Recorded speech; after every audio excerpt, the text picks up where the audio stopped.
ចិត្តល្អប្រពៃចៃយានិងស្វាមីប្រកាសរកសាលាជនបទទ្រទ្រោមដើម្បីជួយកសាងឡើងវិញផ្ដល់អនាគតថ្មីដល់កុមារកម្ពុជា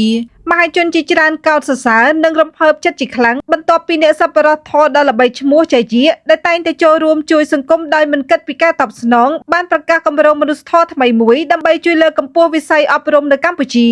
លើកនេះចៃយានិងស្វាមីបង្ហាញបំណងចង់ជួយកសាងនិងជួយជួសជុលសាលារៀននៅតាមជនបទដែលកំពុងជួបការខ្វះខាតនិងអគារសិក្សាទ្រទ្រោមដើម្បីឲ្យសិស្សានុសិស្សទទួលបានបរិយាកាសសិក្សាល្អប្រសើរជាងមុន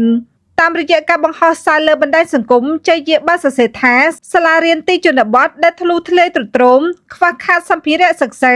ជួយខមមិនខាងក្រោមខ្ញុំចង់ចូលរួមកសាងដើម្បីជាផ្នែកជួយវិស័យអប់រំដែរ